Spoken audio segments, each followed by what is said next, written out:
down on the show today. Let's go to our predictions for our preview and prediction for the next game week. That's the weekend, and very interesting games we have this weekend. Let me run through them. On Saturday, Manchester United starts off the weekend for us at home to Everton. That game is at 12:30, and at 3 o'clock, Aston Villa takes on Nottingham Forest. Brentford will be at home to Newcastle United. Fulham will take on West Ham United, while Leicester City will be at home to Bournemouth. And then Tottenham Hotspur go up against Brighton and Hove Albion in a London derby of some sort. Wolverhampton Wanderers will take on Chelsea, while Manchester City travel to Southampton. On Sunday, Leeds United takes on Crystal Palace, while Arsenal travel to Anfield. Now we're going to start our weekend predictions and preview at the London Stadium. The new Tottenham Hotspur Stadium. Tottenham Hotspur versus Brighton and Hove Albion. Brighton, one of the surprise teams of the season. You know, we've enjoyed the way they've played. They look very, very robust. They are very yo-yo team. Today they are good, tomorrow they are bad. You can't really pin them to any particular form. What's your take on this game?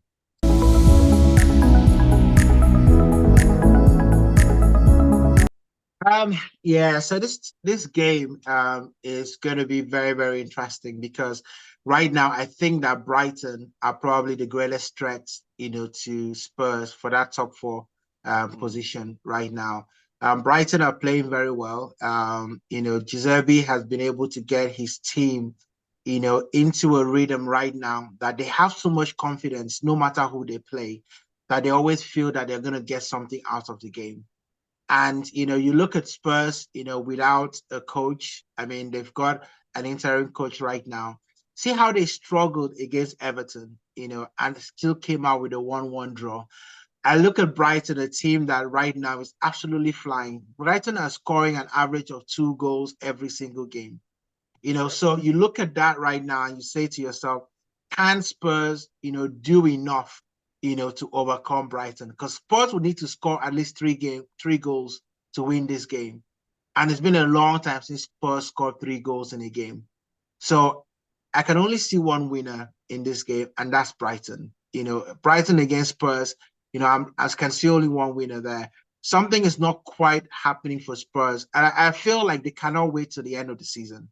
I think the season just needs to just come, for them so that they can reset, get their heads back in the right place. And they just want to hope that all the work that they've done before this last couple of games can keep them still in an European place, maybe Europa League, because I feel like the Champions League is very, very dicey right now. So obviously you've got Newcastle in third, you've got Man United also battling for that position.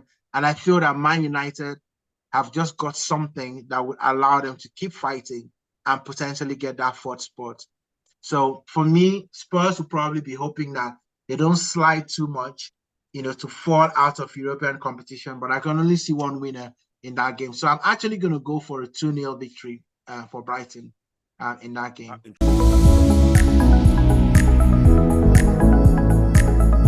Interesting. That's actually some brave prediction, but I hear you. It's tough to bet against Brighton at the moment. Their last 5 games, they've won 3, drawn 2. Tottenham on their part, Tottenham Hotspur on their part. I've only been able to win 2 in their last 5. They've lost to Wolverhampton Wanderers. They were able to pick draws at Everton, away at Southampton. Like I said, you can't pin Spurs to a particular kind of form at the moment. Today they are hot, tomorrow they are lukewarm, and day after they are cold. But Brighton, they run at you for 90 minutes. Their quick counter is so brilliant. Solimarsh in the middle, Pascal Gross in the middle, and then that guy Mitoma, on the wings flying and creating, the magic for them in the side. It's going to be tough to bet against them, and I'm going to tilt towards you. I'm going to predict a 2-1 victory for Brighton on the day. So Spurs 1, Brighton 2. All right.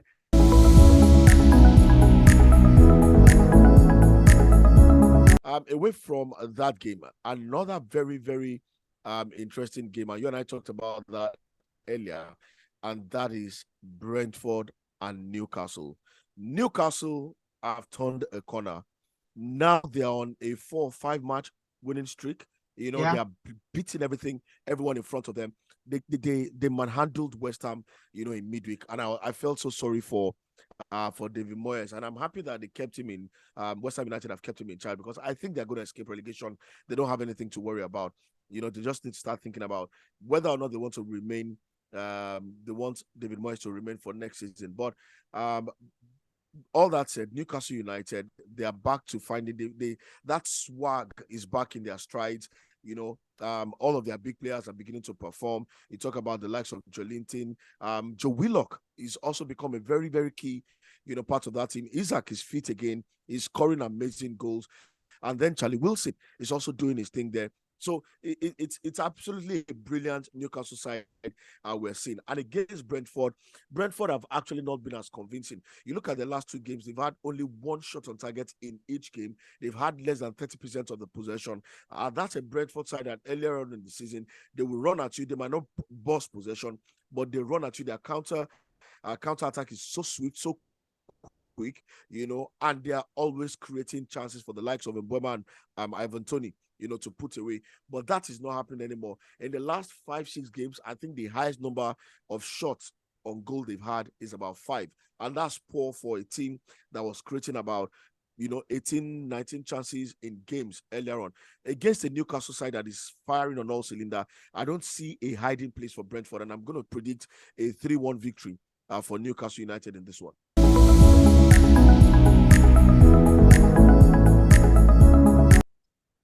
Yeah, so I've been going back and forth with this game, right? And I look at Brentford, and Brentford in their last couple of games, they've played a lot of games away from home. And even if you look at the form of Brentford, they've never really been that convincing away from home. Usually they're a lot more competitive, but they always tend not to pick up the 3 point. But at Brentford, that's where the magic seems to happen for them. Very, very difficult to play at home. So I've kind of been looking at that game, and the last time they played at home was to Leicester City, and that was a draw. It was a 1-1 draw. And so I look at that and I think to myself, well, Newcastle is going to be coming with all the confidence in the world. That 5-1 beating of West Ham would have helped. But more importantly, the 2-0 victory against Manchester United would have done Newcastle a world of confidence, because that was a game that would have told them we are back. We are back to our form before the League Cup, because I think the League Cup distracted Newcastle a little bit, and their form was a little bit up and down leading up to the League Cup final. So I'm actually going to go for a 2-2 draw in this game, right? Because I feel that Brentford, it was terrible their last game. It was really, really terrible. What they played, unlike Brentford. Brentford is a team that likes to cross the ball at every chance, having lots of players who are strong in the air, and they're able to create opportunities, but it just seemed to be out of sync. There are a lot of times that Ivan Toney was dropping, taking the ball, passing, to Mbeumo, and it wasn't just seeming to happen. I feel like they're going to correct that. I think they've got a coach that is a decent coach, so I feel that they're going to be more competitive in this game. So I'm going to go for a 2-2 victory. I'm sorry, 2-2 draw, and then 2-2 draw to between Brentford and Newcastle.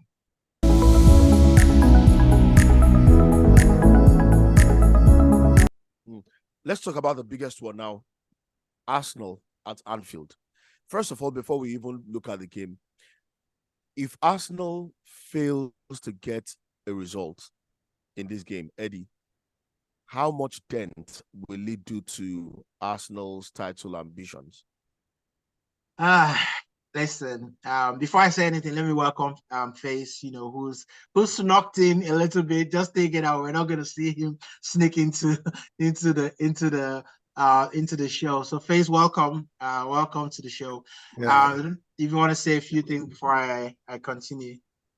Yeah, I'm okay. And it's always nice to be here, and I'm enjoying what I came in. I was listening to the Bradford Newcastle analysis, and I was just smiling to myself. It was quite interesting. I heard your prediction of 2-2, but for me, I think I don't think Newcastle would get a point in that match. If I have to go for my own prediction, I think Brentford is going to win. Brentford at home is another animal at all. They've beaten a whole lot of big teams at Brentford.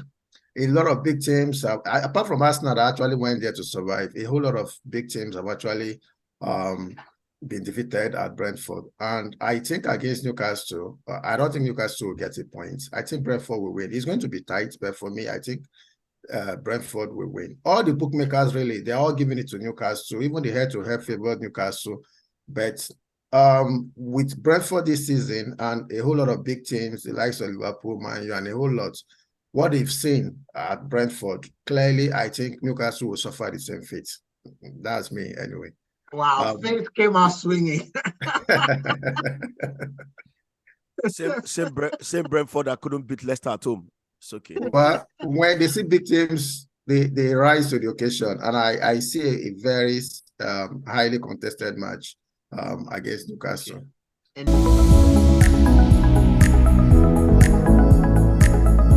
Interesting. So just going back to the Arsenal game, what would it mean for Arsenal if Arsenal does not get the right results? If they fail to get a result at Anfield, how much of a dent?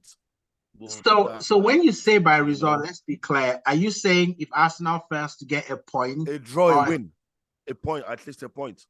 Okay. So would it be disastrous for Arsenal? No, I don't think it'll be disastrous for Arsenal. I mean, I think we've said that City are very capable of going on a run till the end of the season. I still have confidence that Arsenal have the ability to bounce back. So for me, right, what we've seen in Arsenal this season is that they've never really fooled bad performances with another bad performance. So Anfield is a very, very difficult place to go and get a result. You know, teams have gone there and have really, really struggled. Even Man City went to Anfield and lost, you know, at Anfield. So, you know, Arsenal going to Anfield and not getting a result would be devastating for us as fans, you know, because of where we are in the season. However, I don't think that it's not something that we can recover from. I think for me, the game that would make or break Arsenal is the game against Man City. That for me is the game that both psychologically and from a point perspective, Arsenal cannot afford to lose that game. But I don't think Arsenal is going to lose against Liverpool at Anfield. You know, I feel that right now, you know, if I watch that last game that Liverpool played, right, if Chelsea had people to put the ball in the back of the net, they would have come away victorious against Liverpool. You know, I know that they rised up, you know, to play better at Anfield, but I feel like, you know, Arsenal have got the quality right now up front to take their chances. Jesus coming in. In fact, I think Arteta has a decision that he needs to make in that game. You know, do you start Trossard, you know, or do you keep faith with Gabriel Martinelli? Because Trossard, you could argue, has contributed significantly in the last couple of games to the Arsenal victory with assists and just opening up, you know, the game in the final third. So it's a difficult decision. I don't want to be in his shoes of who he would select in that game because Saka has got to play. So now, you know, what are you going to do? Are you going to play Trossard? Are you going to play Martinelli? Because you need to play Jesus, especially after he scored a brace. You want to keep his form high, especially leading up to that Man City game. So I feel like Arsenal is going to win this game, and I'm going to predict a 2-1 victory to Arsenal.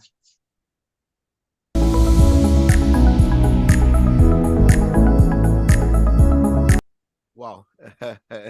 Very interesting. Festus, you need to comment on this one. I'm going to ask you the same question I asked them, and then you can go on to preview the game for us. But first of all, if Arsenal fail to get a result, any kind of result, a win or a draw at Anfield, how disastrous will that be for Arsenal's title challenge?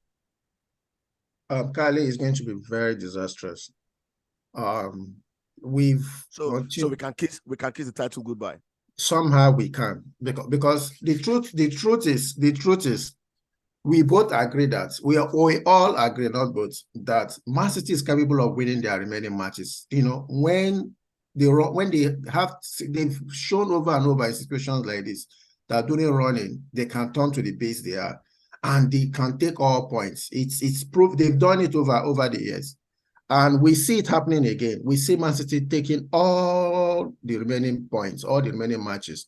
Now, we all agree that this title race comes down to us, is what we can do. And for me, the 8 points, I will narrow it down to 5 points, because that is the real lead, because they have a game in hand. Let's even assume they win that game. So what we have against them now is just 5 points, which means I don't even need a draw, because on goals difference, the Man City I know can decide to start winning goal games 5-0, 6-0 and stuff. I don't think we can match up to that. So what do we really need against Liverpool? We need that win. We need consistent win. Even if we're going to drop a point, let it be one game or a draw or something. We need that 5-point cushion, so that by the time we meet them in Etihad and let's assume we lose, we still have a 2 points cushion, going into the running. So that is where I am, because if we lose that match against Liverpool, it's almost assumed that we're going to lose against City, and that is it for me. That means it comes down to either they are leading us with 1, or even if we're on the same point, goals difference kicks in. And I think they will always edge us in goals difference. So we can't afford to lose against Liverpool. So to your question, yes, it's going to be disastrous if we lose. It's going to be the best system. And then your prediction as well for the game. For my prediction, so let's preview just like Eddie said. Let's preview the game. Yeah, just like Eddie said, I don't see Arsenal losing to Liverpool at this point in time with the form we are in. And despite the fact, I saw one start today and it was shocking. Head-to-head among the top 6 teams, and I saw that Liverpool was actually leading with 15 points. And I was shocked how the same Liverpool, which means they've played a whole lot of their games with the top teams in Anfield, which is my speculation anyway, because we know away they've been horrible. So I was wondering, how did they get 15 points among the top 6 teams? So what they've done is when they play against the big teams, they show up. Yeah, they've shown up here and there. So you look at them. They beat Manchester United the other day, 7-0 or 7-1, and then the next game against who? Was it Bournemouth or so? They lost. Yeah. So that's the Liverpool. Same way they showed up against City, stuff like that. So, and then next 2 games they were rubbish. Yeah. Okay. But they showed up against us and we beat them black and blue. In fact, we dominated them in that match. So it's not even just beaten. So for me, the form we are in, Kali, I don't see City. I don't see Liverpool actually beating us now. For me, I think that match will end in a draw, which I think is not still good for us. But this is what Liverpool at home is so difficult to beat. Liverpool at home is a different team entirely. I don't know, something about Anfield. It's Anfield. Yeah, it's at Anfield is something else for them.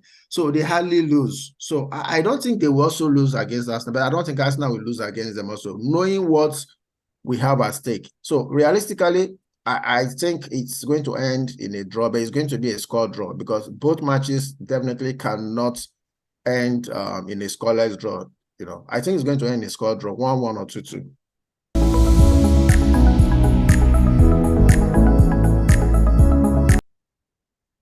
All right.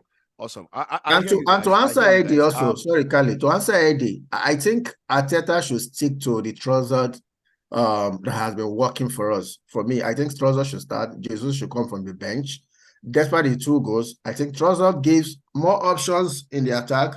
The Saka and the Martinelli, they are used to him already. They've formed a kind of partnership and they understand him. Jesus here brings something. So Jesus can come in as an impact player at this point in time. Let the Trossard continue what we are doing. I think we play better. We create more chances up front. Trossard doesn't hold the ball too long. He passes and he moves. Jesus tends to hold the ball a bit too long. He wants to do those, but he's, I'm not taking away his what he does and what he contributes, but it's good we have this kind of headache anyway. So for me, I think Trossard should start. Jesus should come in from the bench. Interesting one. Definitely what we're sure of is Sakai starting. It was deliberately rested, so that it will be at least very fresh for this game. And, definitely Sakai is starting. Arteta just was speaking in the press conference some minutes ago, and he said one of our injured players will be back to training today or tomorrow. I refused to say which one, but then he refused to say if Eddie or Saliba are still getting treatment. So it's one of those two players. One of them will be back in training and will probably be in the squad. And I'm suspecting it's Saliba. We hope it's Saliba. We have enough to cover Eddie. Definitely holding his. I think it's Eddie. I think it's Eddie more than is starting. Well, I saw Saliba in the gym. I saw both of them at the gym anyway. Both of them were at the gym all week. So at the end of the day, I think the absence of Saliba and Nketiah shouldn't be a problem, for us. At the end of the day, for a team that is fighting to win the title, and for a manager that has done so well with rotating players all season. We lost Partey, brought Jorginho on. We lost Jesus, and Nketiah did his thing. We've been lucky with the team management this season, and I'm sure it's going to continue. Holding last two games has been absolutely brilliant for us, and hopefully it continues that, in the game against Liverpool. Liverpool have Virgil van Dijk back. They have some of their key players back as well. Diaz is back. Jota is back. So it's going to be a different Liverpool coming into this. But again, Liverpool's problem this season has been more than just the players. It's been about the team lacking cohesion, the team lacking the fight that we've seen in them over the last few seasons, and then not creating enough chances, and then some of their big players not, being as clinical as they were, talking about Salah and the rest of them. So I think it's going to be a good one at Anfield. The last time Arsenal beat Liverpool at Anfield was 11 years ago. One of those games that I absolutely enjoyed. And guess who was in the team that day?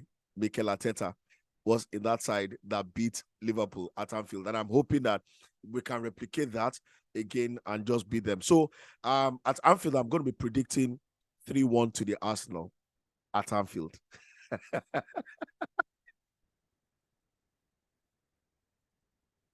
I don't know why you guys are laughing. You don't have faith. Well, I'm putting my faith on the line right now. 3-1 to Arsenal. You know what? We are due a performance at Anfield. That's for sure. We haven't had one for as long as I can remember. I think for me, Jurgen Klopp would have to try a different tactic than what he did against Man City, against Arsenal, because the same problem that he had with Man City was the way that John Stones was playing, right? If you remember, in the first game, they had Cancelo that was playing on that right-hand side. And, Cancelo plays very different because he bumps up and down that right side. But John Stones can invert, and it can invert as well. So yeah, that's the problem. But the thing is that John Stones didn't do that. So that meant that, Liverpool could not have that, out ball, to transition very quickly and catch, Man City out of it. And I think for us, with the way that Zinchenko plays, right, tucking in, they're probably going to have to change that if they want to try and catch us, because we will outnumber them in the midfield.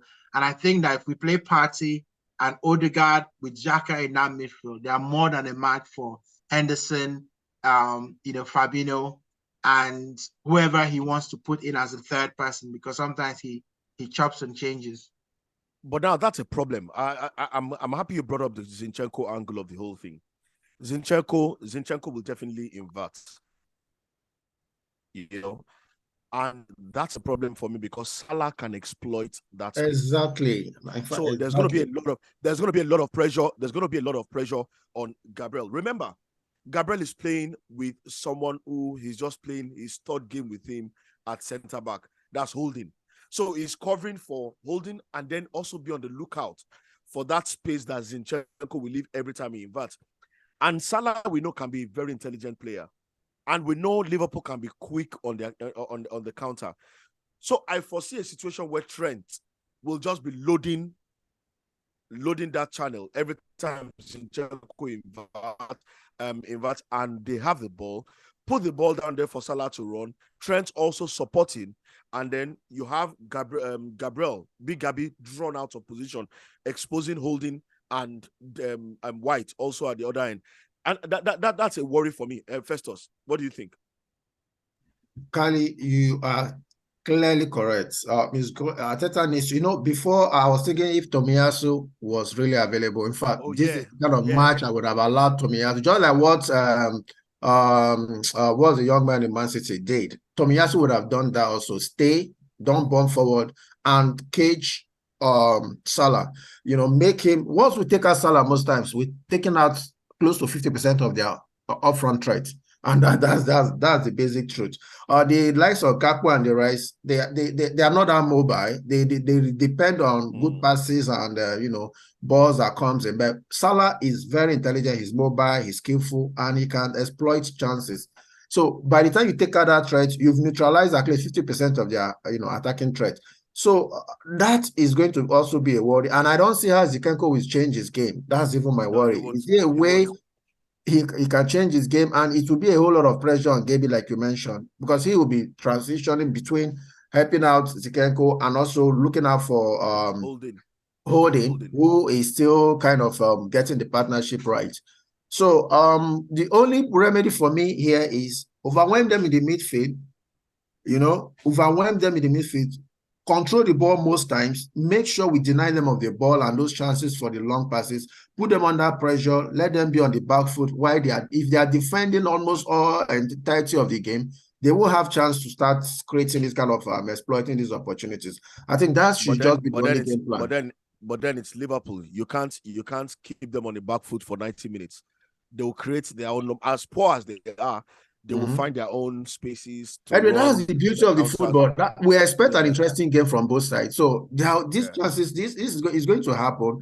They will try to create those chances, and how well we control the defense and how we try to hold our ball and take our chances. It comes down to the day, at the end of the day, who takes their chances, the better team of the day, the fitter team, and those based on the coach also, what he dishes out and what the players takes from the coach as instruction. So at the end of the day, I think that will play out who wins this match. We expect an interesting game from both sides. Lots of chances to be created. All right.